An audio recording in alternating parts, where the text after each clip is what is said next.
Hey guys, right, welcome back to Storytime. Right, it's been quite a while, but I thought it'd be really nice to have a Christmas story. And I'm going to read one of my favourite Christmas stories. I'll give you a big clue. You ready? What do you think it might be? Yeah, it's How the Grinch Stole Christmas. Right, are you ready? Every Who down in Whoville liked Christmas a lot. But the Grinch, who lived just north of Whoville, did not. The Grinch hated Christmas, the whole Christmas season. Now please don't ask why, no one knows quite the reason. It could be his head wasn't screwed on just right. It could be perhaps that his shoes were too tight. But I think that the most likely reason of all may have been that his heart was 2 sizes too small. But whatever the reason, his heart or his shoes, he stood there on Christmas Eve, hating the Whos, staring down from his cave with a sour, grinchy frown at the warm lighted windows below in their town. For he knew every Who down in Whoville beneath was busy now hanging a mistletoe wreath. And they're hanging their stockings, he snarled with a sneer. Tomorrow is Christmas, it's practically here. Then he growled with his Grinch fingers nervously drumming. I must find a way to stop Christmas from coming. For tomorrow, he knew, all the Who girls and boys would wake bright and early. They'd rush for their toys and then the noise. Oh, the noise, noise, noise, noise. That's one thing he hated, the noise, noise, noise, noise. Look at it all. Drums, trains, very noisy. Then the Whos, young and old, would sit down to a feast, and they'd feast and they'd feast and they'd feast, feast, feast, feast. They would feast on Who pudding and rare Who roast beast, which was something the Grinch couldn't stand in the least. And then they'd do something he'd like least of all. Every Who down in Whoville, the tall and the small, would stand close together with Christmas bells ringing. They'd stand hand in hand and the Whos would start singing. They'd sing and they'd sing and they'd sing, sing, sing, sing. And the more the Grinch thought of this Who Christmas sing, the more the Grinch thought, I must stop this whole thing. Why, for 53 years, I've put up with it now. I must stop Christmas from coming. But how? What's he going to do? Then he got an idea. An awful idea. The Grinch got a wonderful, awful idea. I know just what to do. The Grinch laughed in his throat, and he made a quick Santa Claus hat and a coat. And he chuckled and clucked, what a great Grinchy trick. With this coat and this hat, I look just like Saint Nick. All I need is a reindeer. And the Grinch looked around. But since reindeer are scarce, there were none to be found. Did Dad stop the old Grinch? No. The Grinch simply said, if I can't find a reindeer, I'll make one instead. So he called his dog Max, and he took some red thread, and he tied a big horn on the top of his head. Look at that. Then he loaded some bags and some old empty sacks on a ramshackle sleigh. He hitched up old Max. Then the Grinch said, get up! And the sleigh started down toward the homes where the Whos lays a snooze in their town.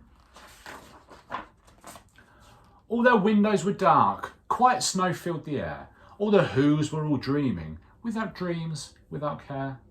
When he came to the first little house on the square, this is stop number 1, the old Grinchy Claus hissed, and he climbed to the roof, empty bags in his fist. Look at him.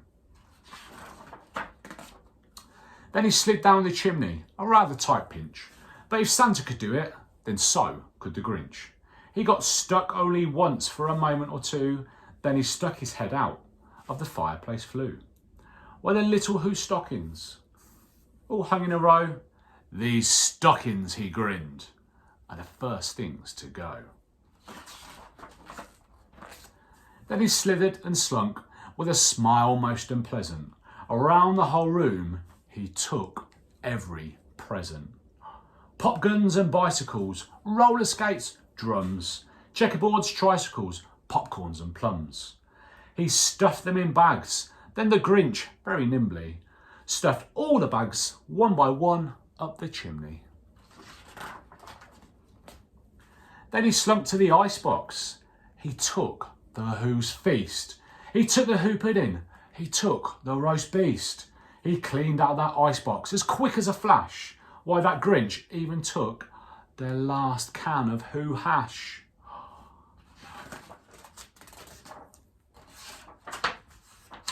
Then he stuffed all the food up the chimney with glee. And now, grins the Grinch, I will stuff up the tree. And the Grinch grabbed the tree and he started to shove when he heard a small sound, like the coo of a dove. He turned around fast and he saw a small Who, little Cindy Lou Who was not more than 2. The Grinch had been caught by this little tiny Who daughter, who got out of bed for a cup of cold water. She stared at the Grinch and said, Santa Claus, why? Why are you taking our Christmas tree? Why? No, what's he going to say?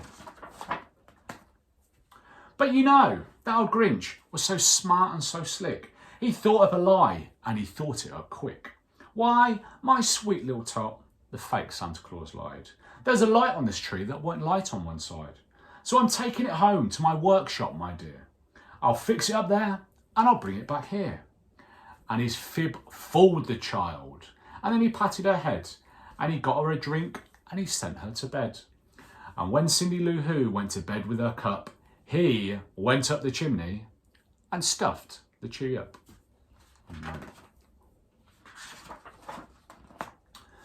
Then the last thing he took was the log from the fire. Then he went up the chimney himself, the old liar.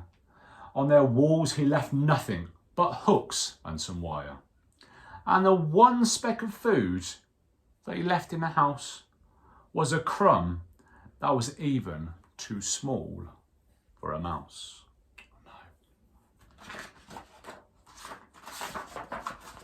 Then he did the same thing to the other Who houses, leaving crumbs much too small for the other Who mouses.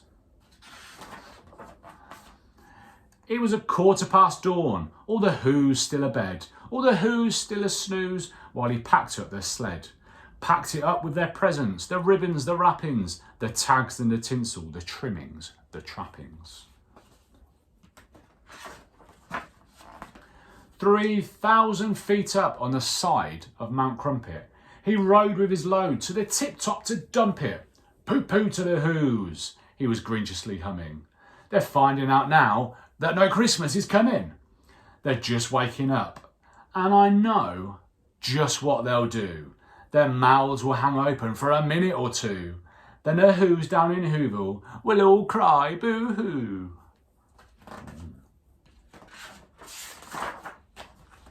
That's a noise, grinned the Grinch, that I simply must hear.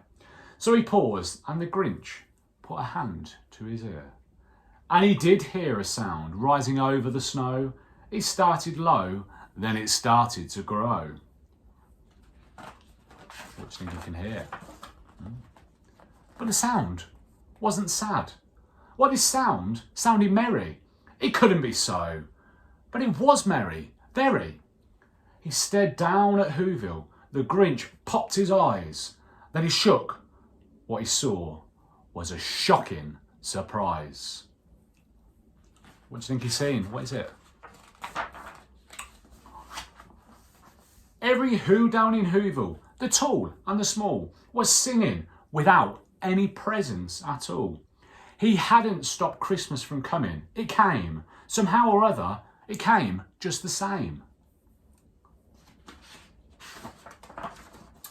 And the Grinch with his Grinch feet, ice cold in the snow, stood puzzling and puzzling. How could it be so? It came without ribbons, it came without tags, it came without packages, boxes or bags. And he puzzled 3 hours till his puzzler was sore. Then the Grinch thought of something he hadn't before. Maybe Christmas, he thought, doesn't come from a store. Maybe Christmas, perhaps, means a little bit more. And what happened then? Well, in Whoville they say that the Grinch's small heart grew 3 sizes that day.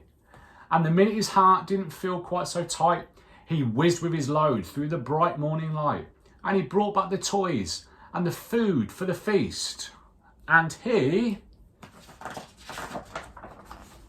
himself, the Grinch, carved the roast beast. And that's the end. That is one of my favourite Christmas stories. I do like that. And I hope you enjoyed it too, guys. Right, I will be reading some more Christmas stories soon. But in the meantime, if I don't see you, have an amazing Christmas. Bye-bye, guys.